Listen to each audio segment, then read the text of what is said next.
एक मरतबा अल्लाह जे नबी अकरम सल्लल्लाहु अलैहि वसल्लम साहबिन सां गॾु हुया, साहबिन सां गॾु अल्लाह जे नबी अकरम सल्लल्लाहु अलैहि वसल्लम सफ़र कनि पिया। सफ़र जे दौरान अल्लाह जे नबी अकरम सल्लल्लाहु अलैहि वसल्लम जा अॾो यानी अल्लाह जे नबी अकरम सल्लल्लाहु अलैहि वसल्लम रस्ते ते ॾिठो त हिकिड़ी बकरी जो बचो आहे, बकरी जो बचो आहे ऐं बकरी जो बचो जेको आहे मोल आहे मुर्दर पियो आहे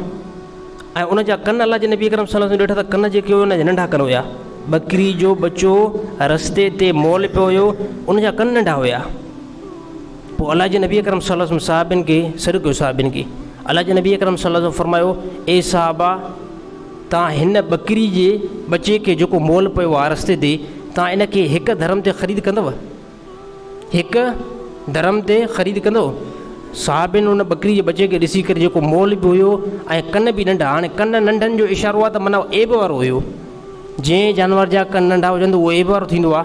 यानी उन मालूम थिए थो हिकु त उहो मुर्दार आहे, ॿिए नंबर ते बकरी जो बचो आहे, टे नंबर ते उन जा कन बि नंढा आहिनि, यानी उन जे एब जी तरफ़ इशारो आहे। अल्लाह जे नबी अकरम सल्लल्लाहु अलैहि वसल्लम ए साहबा तव्हां भला इन खे हिकु धर्म में ख़रीद कंदव।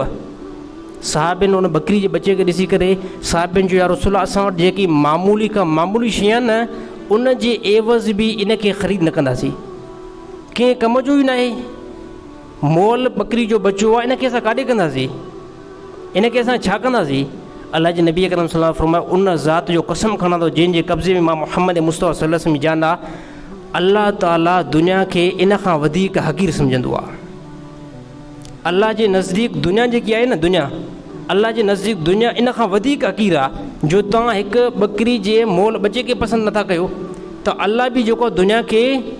ईअं ई हक़ीर सम्झे थो, इन खां ज़्यादा हक़ीर सम्झे थो जीअं तव्हां इन बकरी जे मोल बचे खे हक़ीर सम्झो था।